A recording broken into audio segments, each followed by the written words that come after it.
غلام ہے دل یہ تیرا، سیرہ اویس۔ آج 7واں روزہ تھا۔ علیان مغرب کی نماز پڑھنے کے کافی دیر بعد گھر آیا اور وہ جب کچن میں گھسا تو ربیہ کو بڑے انہماک سے اپنے پکوڑوں پہ ہاتھ صاف کرتا دیکھ کر اس کا دل بھر آ گیا۔ اس کے اندر غصے کا ایک ابال اٹھا۔ اس نے جھپٹ کر اس کے سامنے سے پلیٹ اٹھائی۔ اس میں کیچپ میں غرق ہوا صرف ایک پکوڑا اور آدھا سموسہ موجود تھا۔ وہ بری طرح کلس کر رہ گیا۔ موٹی چڑیل میرے سارے سموسے پکوڑے کھا گئی، اس نے دھاڑتے ہوئے کہا، اور شکل تقریباً رونے والی تھی۔ خبردار جو میری آپی کو موٹی چڑیل کہا سمجھے۔ وہیں رابعہ کے پاس بیٹھی ان کی چھوٹی سی 3 سالہ بہن انفال نے اپنی توتلی زبان میں کہا۔ ربیہ پہلے تو تھوڑا سا سہمی تھی، پر پھر اس بیچارے کی شکل دیکھ کر اور انفال کی بات سن کر بے اختیار اس کی ہنسی چھوٹی۔ علیان کو ربیہ پر تو غصہ آ ہی رہا تھا، پر اب اس ننھی سی انفال پر بھی تاؤ آیا۔ پر وہ بیچاری تو بچی تھی، اس لیے وہ اسے تو کچھ نہیں کہہ سکتا تھا، پر ربیہ کا کوئی نہ کوئی علاج کرنا تھا کیونکہ اس کا روزانہ کا یہی معمول تھا۔ اس سے افطاری میں جوس اور شربت اور پانی کے علاوہ کچھ کھایا پیا نہیں جاتا تھا، اور اوپر سے جو وہ اپنے حصے کے سموسے پکوڑے کچن میں چھپا کر جاتا تھا، نماز کے بعد اسے وہ ملتے ہی نہیں تھے۔ آج تو اس کے ہاتھ موقع لگ گیا تھا۔ گھر والے سارے عید کی شاپنگ کے لیے نکلے تھے کیونکہ بعد میں پھر بازاروں کا رش ناقابل برداشت ہوتا ہے۔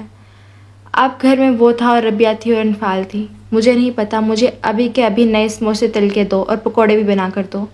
علیان نے اس پر اپنی دھونس جمایا۔ یہ تم کس ٹون میں بات کر رہے ہو؟ لہجہ درست رکھو اپنا۔ اور میں تو نہیں کہتی تمہیں کہ اپنے پکوڑے چھوڑ کر جاؤ، اب میں نے کھا لیے تو کھا لیے، لیکن اب پھر سے بنا کر دینے والی، سمجھے؟ ربیہ نے اس کے دھونس کا جواب ڈبل دھونس سے جماتے ہوئے دیا۔ آج تو میں تم سے بنوا کر ہی رہوں گا، چلو شاباش، عزت اور تمیز سے بنا کر دو ورنہ۔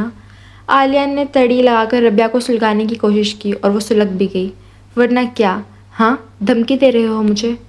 جاؤ جو کرنا ہے کرو، میں تمہیں کچھ نہیں بنا کر دینے والی۔ اس نے اپنی کمر پر دونوں ہاتھ باندھتے ہوئے اس کی تڑی کا جواب دیا۔ علیان نے ایک چبھتی نظر ربیہ پر ڈالی اور انفال کی طرف بڑھ کر اسے گود میں اٹھا لیا۔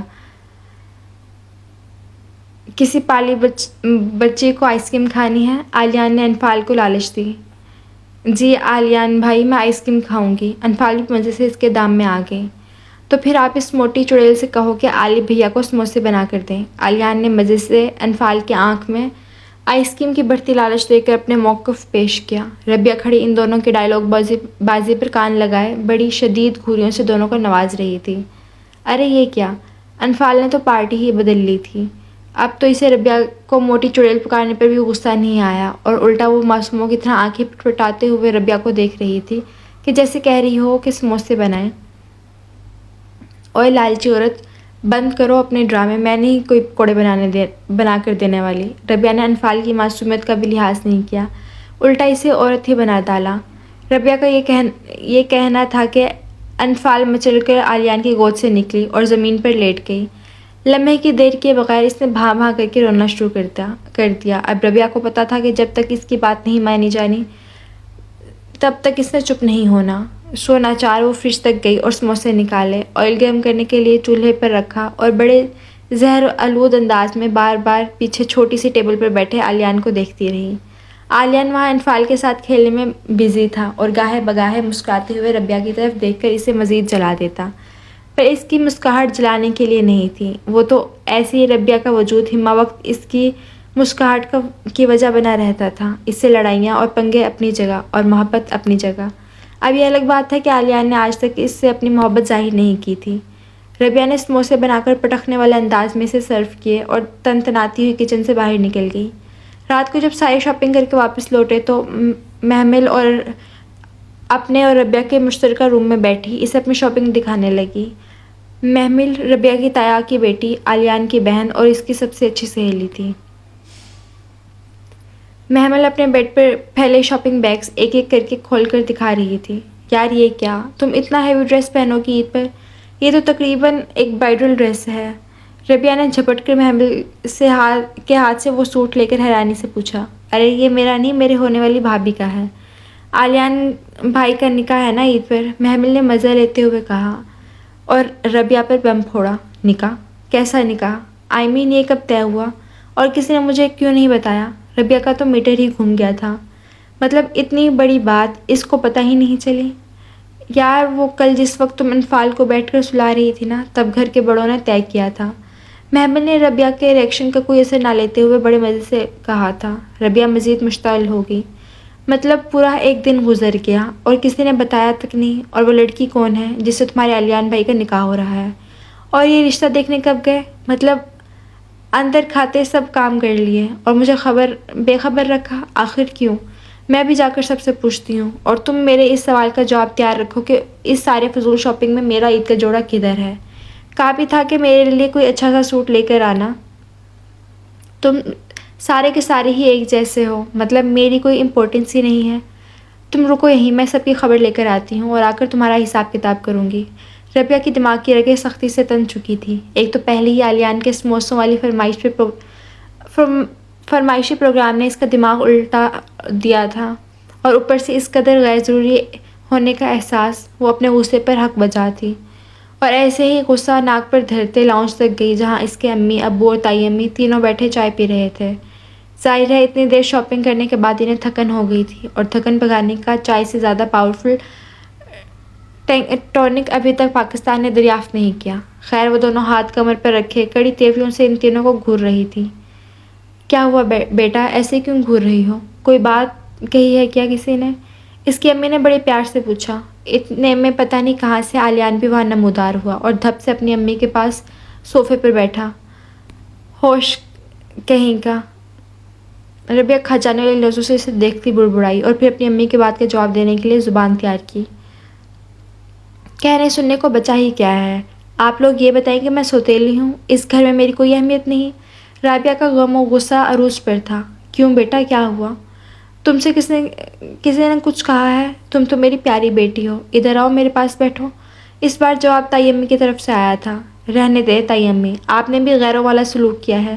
علیان کا نکاح کر رہی ہیں، شاپنگ بھی کر کے آ گئی اور مجھے بھڑک نہیں لگ رہی تھی.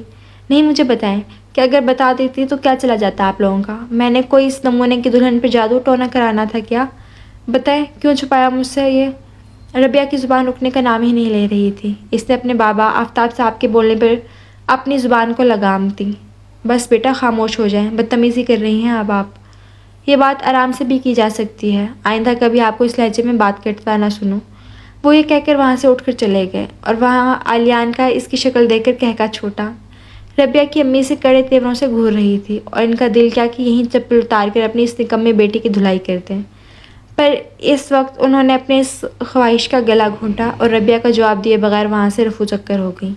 اس کی تائی اماں کو اس کا خفا خفا سا چہرہ دیکھ کر بڑا پیار آیا. انہوں نے اٹھ کر اسے اپنے پاس لا کر بٹھایا. علیان کا تو ہنس ہنس کر برا حال تھا. میں بتاؤں تمہیں میری دلہن کون ہے؟ اس نے شارت سے کہا. رہنے دو اور مجھ سے بات مت کرو. تم بھی ایک نمبر کے گھنے ہو. مجھ سے سموسے بنوا کر کھا لیا اور اتنی بڑی بات نہیں بتائی. اس کی خفگی میں کوئی کمی نہیں آئی. چلو صحیح ہے، بعد میں شکایت نہ کرنا کہ بتایا نہیں. Good night. وہ ہنستا ہوا وہاں سے چلا گیا. ہے نا، بڑا آیا، شکایت نہ کرنا، گڈ نائٹ. گھنٹہ رہتا ہے سحری میں، اب کیا خاک سوئے گا؟ وہ ٹیڑھے میڑے منہ بناتی اسی کی نقل اتارتے ہوئے بڑبڑائی تھی. ناراض ہو گئی ہو کیا؟ اس کی تائی اماں نے اس کے خفا سے چہرے کو پیار سے دیکھتے ہوئے کہا. جی بہت زیادہ، اور منانے کی کوشش مت کیجیے گا، اور نہ ہی اب اپنی ہونے والی بہو کا کوئی بایو ڈیٹا بتائیے گا. ربیہ بس اب عید پر ہی دیکھے گی اس چڑیل کو جو یہاں آنے سے پہلے ہی میری اہمیت نگل گئی. وہ اپنی تائی اماں کو لاڈ بھرے غصے میں باتیں سناتی وہاں سے چلے گئی تھی، اور تائی اماں پیچھے سے جاتا دیکھ کر خود بھی مسکرا اٹھی اور اپنے کمرے کی طرف چل دی.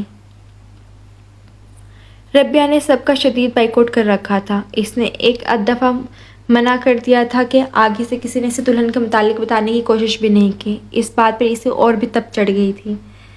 اب تو اسے اس لڑکی کا تجسس ہونے لگا تھا. ایک ایک کر کے سارے روزے گزر گئے اور کسی کو یہ احساس بھی نہیں ہوا کہ وہ سب سے خفا ہے، اس لیے کسی نے منانے کی کوشش بھی نہیں کی. محمل تک نے اس سے کوئی بات نہیں کی. اب تو اس کی جلن اور بھڑک اور بھی بڑھ چکی تھی. اس سے وہ زبان پر زہر رکھ کر گھوم رہی تھی تاکہ موقع ملتے ہی اگل سکے، اور یہ موقع اسے علیان کی صورت میں جلد ہی مل گیا.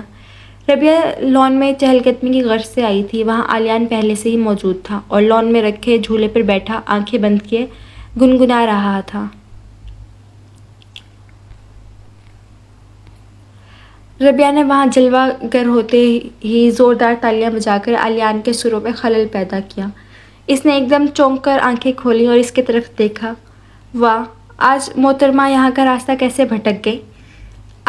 میرے پاس کیسے آ گئی؟ آلیان نے مسکرا کر پوچھا۔ شیطان تو خیر سے آزاد ہو گیا۔ عید کا چاند جو نظر آ چکا ہے، تو میں یہ دیکھنے آئی تھی کہ وہ اپنی آزادی کیسے سیلیبریٹ کر رہا ہے۔ ربیہ ہنوز جلی ہوئی تھی۔ اچھا، دیکھ لیا پھر؟ ہاں، بہت اچھے سے دیکھ لیا۔ ارے ابھی تو شادی نہیں ہوئی اور دل کو غلام بھی بنا لیا، اوپر سے اس کی وجہ سے گانے گا گا کر شیطان کو خوش کرنے میں لگے ہوئے ہو۔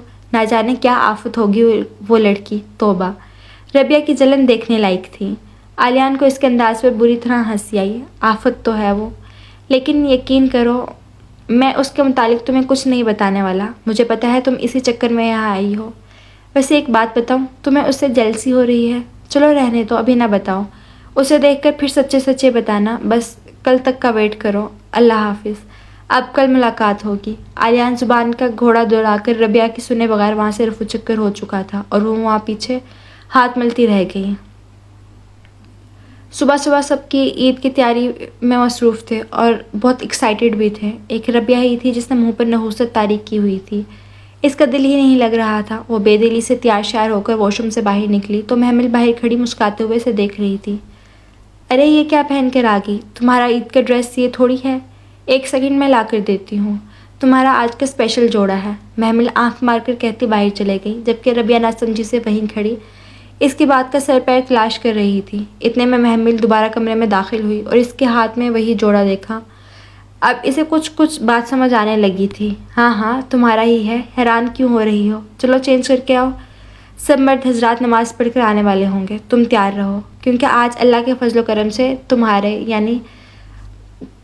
تایا یعنی میرے ابا تمہارا نکاح اپنے ہینڈسم سے بچے سے کرانے والے ہیں۔ شاباش، ریڈی ہو جاؤ۔ محمل نے تو اسے بری طرح چونکا دیا تھا۔ وہ بیچاری، اس کی تو سیٹی ہی گم ہو گئی تھی۔ انکار جیسی چیز کا تو کوئی سوال ہی پیدا نہیں ہوتا تھا، کیونکہ وہ اپنے ابو کو جانتی تھی کہ وہ اس کے انکار کو خاطر میں نہیں لائیں گے، تو چپ چاپ محمل کی ہدایت پر عمل کیا۔ محمل نے اس کا ہلکا پھلکا میک اپ کر کے اس کے حسن کو مزید شعلے لگائے۔ وہ بیچاری تو اس اچانک خبر پر گونگی ہی بن گئی تھی۔ آنے والے وقت کے لیے اس کا دل زور زور سے دھڑکے جا رہا تھا۔ سب عید کی نماز ادا کر کے آ چکے تھے۔ کچھ دیر انتظار کے بعد اس کے دونوں پھوپھوں کی فیملیز بھی وہاں موجود تھی۔ کچھ دیر بعد ان دونوں کا نکاح ہوا اور ربیہ کی رہی سہی اکڑ بھی اکھڑ کر رہ گئی۔ پتہ نہیں اسے کیا ہوا تھا کہ اسے شرم ہی ختم ہونے میں نہیں آ رہی تھی، اور آلیان اسے شرماتا دیکھ کر بڑا ہی محفوظ ہو رہا تھا۔ وہ دونوں ایک ساتھ بیٹھے تھے۔ ربیہ کا دل حلق میں آیا ہوا تھا، اس کا کام کام کر برا حال تھا۔ آلیان اسے ایسا کانپتا اور شرماتا دیکھ کر اپنی مسکراہٹ ہی نہیں روک پا رہا تھا۔ محمل کو اس کی کنڈیشن بہت ہی مزہ دے رہی تھی۔ ان سارے بدتمیز لوگوں میں ایک اس کی سویٹ سی تائی امی کو اس کی حالت پر ترس آیا تو انہوں نے محمل کو اسے اندر لے جانے کا بولا۔ وہ کمرے میں پہنچتے ہی محمل پر چڑھ دوڑی۔ اور ایک گھنی چڑیل، پہلے نہیں بتا سکتی تھی؟ اللہ پوچھے تم سب کو، ایسے گھنے ہیں سب کے منہ سے کچھ بولے نہیں۔ ابھی میں انکار کر دیتی نا تو مزہ آ جانا تھا سب کو۔ تم انکار کرتی، یہ تو تب کی بات تھی، ابھی تو تم نے انکار نہیں کیا، اور نہ ہی کوئی چون چڑا کی۔ اف اللہ، یہ بات بھائی کو بتاؤں گی تو خوشی سے پاگل ہی ہو جائیں گے۔ محمل نے دانت نکالتے ہوئے کہا۔ ارے واہ، مطلب دلہن صاحبہ پورے دل سے راضی تھی؟ آلیان کی آواز پر دونوں نے پیچھے مڑ کر دیکھا۔ محمل اپنے بھائی کا اشارہ سمجھ کر کمرے سے خود ہی غائب ہوئی اور جاتے ہوئے دروازہ بھی بند کر گئی، اور یہاں ربیہ کی حالت خراب ہونے لگی تھی۔ آلیان اس کے سامنے اور اس کے بہت قریب کھڑا تھا۔ شرم و حیا کے مارے ربیہ کی نظریں اٹھانا مشکل ہو گیا تھا۔ ہاں تو بتاؤ کیسے لگی میری دلہن؟ آفت ہے نا؟ آلیان اسے کان کے قریب آ کر سرگوشی کی اور پھر دور ہو کر جاندار کہکا لگایا۔ یار یہ کیا گونگی بن گئی ہو تم؟ میری طرف دیکھ بھی نہیں رہی، شرمانا بند کرو، میری بات کا جواب دو۔ آلیان نے اسے خاموش پا کر کہا۔ کوئی گونگی نہیں ہوئی میں، اور شرما بھی نہیں رہی۔ تم ایسا کرو، دفع ہو جاؤ میرے کمرے سے، بدتمیز انسان، بتا نہیں سکتے تھے پہلے؟ ربیہ ساری شرم کو آگ لگا کر بھڑک اٹھی تھی۔ جان، اگر پہلے بتایا ہوتا تو تمہیں سرپرائز کیسے ملتا؟ اب اپنی یہ شکل درست کرو اور جلدی سے میری عیدی دو۔ آلیان نے پیار سے اسے گال پر چٹکی کاٹتے ہوئے کہا۔ کون سی عیدی؟ کیسی عیدی؟ میں بھلا کیوں عیدی دوں گی تمہیں؟ اور دوسری بات، مجھ سے زیادہ فرینک مت ہو، ناراض ہوں میں تم سے۔ ربیہ نے منہ پھلاتے ہوئے کہا۔ چلو عیدی رہنے دو، ویسے بھی یہ تمہارے بس کا کام نہیں۔ تم بس اپنی ناراضگی ختم کرو. میں نہیں ختم کرنے والی. یار یہ ظلم تو نہ کرو. پہلے دل تمہارا غلام ہے اور اب ایسے ظلم کر کے مزید مت تڑپاؤ. یہ دیکھو کان پکڑ رہا ہوں اور پرومس آئندہ کبھی کچھ نہیں چھپاؤں گا تم سے. پلیز معاف کر دو. علیہ نے کان پکڑ کے بہت پیار سے کہا. وہ اس وقت اتنا کیوٹ لگ رہا تھا کہ ربیہ بے اختیار مسکرا دی. اوہو لڑکی مسکرا دی مطلب مان گئی, علیہ نے پرجوش ہو کر کہا. ربیہ کی مسکراہٹ مزید گہری ہو گئی.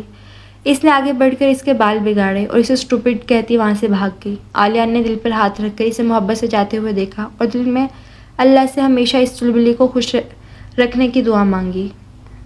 The end.